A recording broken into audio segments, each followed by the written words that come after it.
Good morning. A strategy for AI adoption in the Caribbean higher education starts with understanding Gen Z attitudes. Does this sound familiar? They can't focus for more than a minute. Have they said that about you guys? They're always on their phones. Does that sound familiar? Why do they have to be plugged in all the time? Or they cannot read a book? Does that sound familiar? Okay. And we've said this about them. Now, a couple years ago, my therapist empowered me to do something that changed me. And she said, you need to learn how to reframe. Change the way you look at your situation, change the way you look at your life. And therein lied the power that I needed to get through. So we're going to do a spin on those same things. So if you say you have a short attention span, what does that mean? You're quick learners. This is Gen Z. They're born between 97 and 2012. That means if you give them tasks that are concise, they will be productive. If they depend on technology, well, what does that mean? Give them a job, a task that's tech-centric. We need those. We can't keep complaining. If you say they always want to be stimulated, what does that mean? They want to create. They want to be innovative. They want to create. They want to create something new. They want to experiment. So we need to stop complaining and recognize that they're not like us. We are different. We that came before, I'm a millennial. A lot of us are Gen X, Gen Y, we have baby boomers. We're different and we can coexist. But this generation, believe it or not, you can't fake their influence. Let me say that again. We cannot fake influence. I see you guys chuckling because you know where this is coming from. We're living in their world. As you remember, back in the early 2000s when YouTube came out, you guys remember that they had upload limits. You couldn't upload more than X limits, and then next thing, all of a sudden, we wanted more, longer length videos. That was for us. In 2012, a startup came up with let's come up with videos that are 6 seconds or less. Fine. It failed. But now what's happening? TikTok, Snapchat, Reels, Shorts, and who's that for? Low attention people like them. But guess what? We are binge scrolling, aren't we? So whose world are we living in? Okay, Gen Z has influenced the business models that are making a lot of money. So whether we like it or not, you can't fake their influence. And so what's happening? It's a digital divide, or rather, a cultural divide. Y'all are chuckling again. You guys know where that came from, okay? This time, if we, the Caribbean, do not do what we're supposed to do, the price that we pay for being behind is going to be enormous. We've been lagging for a while, but we've been scraping by, but this time we are not going to survive this. So let's talk about disruption. Some of you have heard me talk about being disruptive in a good way. So the Eastern Caribbean Central Bank holds its growth resilience dialogue every year. Now last year, the theme was on creative disruption and innovation, talking about pathways for transformative change and sustainable growth. Now, I made my voice heard at that workshop, at the conference. And after banging my mouth, the bank called me and they said, listen, we want to do something different this year. We want to be disruptive. We are going to have a camp for kids, summer camp, ages 13 to 17. We want them to learn programming in Python. We want them to learn generative AI. And when we're done, we want them to create chatbots that deal with problems in the ECCU region with disaster management and healthcare.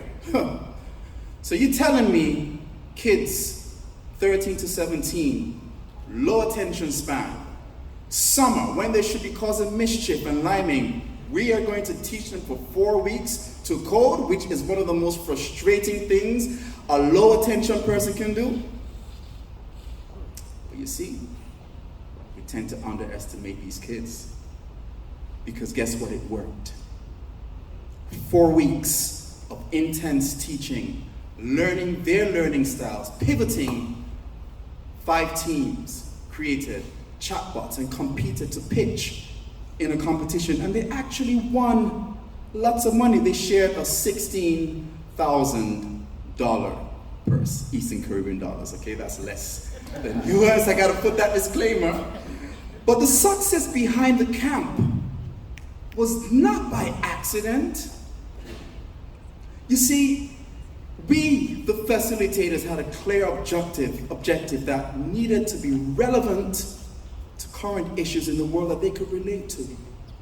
We had to make sure the pedagogy was interactive, make sure they had fun, make sure it was gamified. And most importantly, we needed to know when to pivot, when to read the room and realize what we thought would work was not working, and go back to the drawing board. And guess what? You're going to see the winning chatbot in action right now. I have no shame in saying that this was also mentored. The team that won this actually was mentored by me. But I pushed them, 15 to 16-year-olds, coding a sexual health chatbot assistant. And if you want to actually test this, you can actually pull out your phone, scan the QR code. You guys will get this presentation when we're done. And this chatbot, they were a bit mischievous. They called her Miss Khalifa. But it was trained on data that we got from St. Kitts. Yes, I'm from St. Kitts. Okay, so let's look at a use case. I am 18, I did something I shouldn't have done last night, and I feel I might have an STI. What should I do? The chatbot says, if you think you might have an STI, visit your GP, pharmacist. So, this was trained to respond, to be helpful, to give kids something that they can trust, because they're not always going to come to us adults because we're going to say, oh, what did you do? You're in trouble now. So there was a use case. And it says, can you give me stats on HIV in St. Kitts over the past 5 years? I think the data, we did not really get this, so we kind of made this up, but just to demonstrate it could actually give you that information. And the person says, I don't want a graph, give me this in table. And it gives you in tables form. And it says, where can I get tested? And how much would it cost? And to be able to answer. This was created by Gen Z, for Gen Z, over the span of 4 weeks. Let's get back. So now, the word disrupt has come up again. That camp, in preparation for this conference, allowed me to think, what would work? Well, this is a disrupt, adopt, adapt framework. Let me say that again. Disrupt, adopt, adapt framework. Disrupt by challenging outdated systems, adopt proven practices, collect feedback, and evolve. So, how was I going to test this? Again, Gen Z. You guys are short attention. You want information now. How you want it, when you want it. Do you spend a lot of time going on a website looking for information? No. But it's information that you need. Am I correct? Yes. So we have our big websites at our universities, at our colleges, that have all this information, and Gen Z is still going to be calling the registrars. What do I need to do to register for this course? When is orientation? What am I supposed to bring? Well, what if, just what if, they had an ultimate companion that can answer all those questions for them? What if it could answer questions when they want them, in the way that they communicate? Well, ladies and gentlemen, I actually did it. 2 weeks ago, created another chatbot just for my college. So let's look at this in action. Trying to strike a chord, and it's probably a major. So we call it the CFBC chat buddy. Let's ask it who Inanga is. That's my name. Who is... Now, as you can see, I've made a typo. It should also understand that it works. See? Right. When does he have classes? And it should be able to give me my schedule. I'm waiting for you guys to clap. You can clap now. Okay?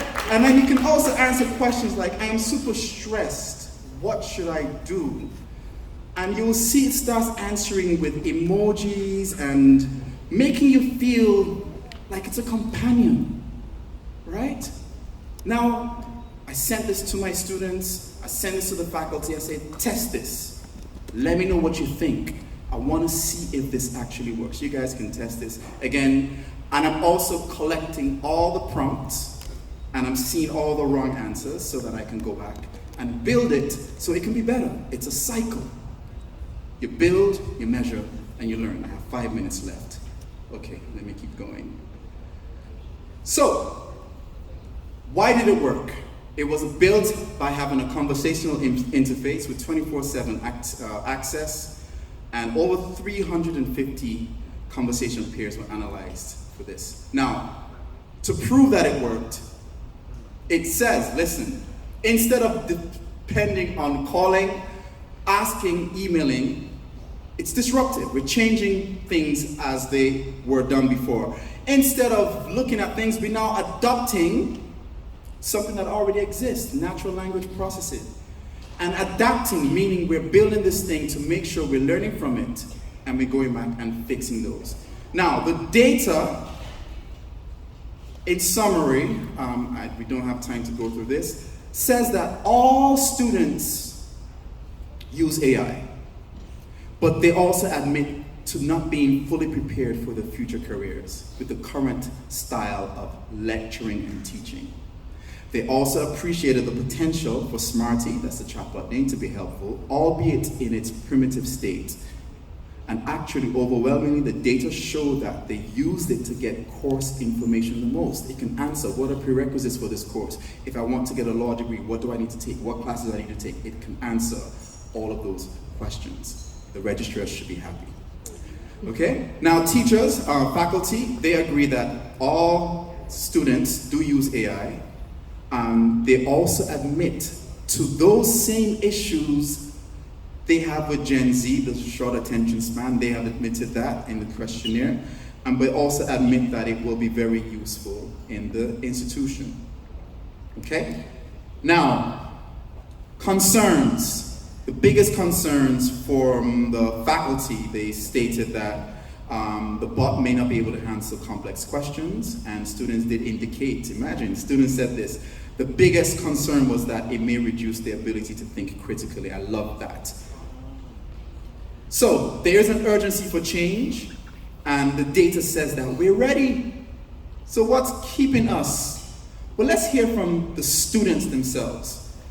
The CFBC chatbot and similar AI tools have the potential to greatly transform education in the Caribbean by providing personalized support to students, assisting with course selection. Next one, AI-driven tools can reduce the cost of education by offering affordable tutoring, study materials, and virtual classrooms.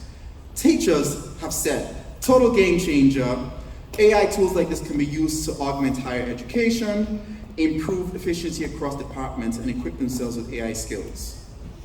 So how can we implement this mindset? I have 3 minutes left. We've talked about disrupt, but I want to talk about the adoption. In our classes, one way we can actually facilitate better learning is by role-playing and scenario-based teaching. And what better way to go than ChatGPT, the granny, right? So if you want to teach about demand and supply, I went to ChatGPT, let me make this bigger. I said, listen, I want to teach a class about demand and supply, but it has to be fun and relevant. Can we begin with a simulation of a world that starts with two characters, buying and selling? Make it fun and make it Caribbean based. And prompt me with questions, and we can start to build a story that has these things. So it comes up with Tyrese and Keisha. Tyrese is a fisherman, Keisha is a smoothie queen, and it made a mistake. It says Tyrese is going to fish and Keisha is going to be making fish smoothies. So what did I say? I said, listen, right? That don't make no sense. Literally, how can people be making fish smoothies? Come up with something more realistic. ChatGPT says, you're right, fish smoothies would be a disaster. Let's make this more realistic. And it goes on. Tyrese is caught fish. What do? Lower the price, and you can start to build a world. And when you're done building that world, they can actually show the world with graphics, generative AI. And that's a whole lot more fun than the textbook, which is static. That's the adopt side of things. So, and all these prompts you guys will have. I think I put these here. Okay, I think I put the prompts here. So the recommendations, I have 1 minute. In terms of disrupting, we can actually have chatbots just for the admin stuff. It doesn't have to be very complicated. I'm very sure the admin staff will be happy for this. And then we can, in a year to 3 years, make sure Gen Z is facilitating those influences that we already say we're already in the world. So ask them, what do we do? What can we do to make this better? And long term, we said earlier, transformation of assessment and also roles, faculty roles would have to change. So the last 20 seconds, this leads up to a trickle-up innovation. In other words, Gen Z has taught us a lesson. Now, if Gen Z gets taught well, then they work well. Then they become game changers, then they become positive disruptors, and then they adopt, and then they adapt, and then they influence us and the way the world operates. And then they repeat this cycle. You see, Gen Alpha is coming up next. And if we think Gen Z was a headache, you haven't seen anything yet. So we must be thankful for what they're doing to prep us. And this is the altar call. If my brother was by the piano right now, he'd be playing the organ. We are policy driven. And there's nothing wrong with policy. But sometimes you need a bottom-up approach. Adopt what entrepreneurs would typically do. Build, measure, learn. You see, I didn't wait for anything. I just sat down and I went and I built. And now we're learning and we're adopting and then we're adapting, and we can have policies influence these things. This is the time to make mistakes, to be very honest, and nobody will be surprised if we make mistakes because things are moving at a breakneck pace. But ladies and gentlemen, the gun has gone off, and yes, some have false started and some have even pulled a hammy. But the starter is not calling back the race. So it's time for this region to get up and go, disrupt, adopt, and adapt. Thank you.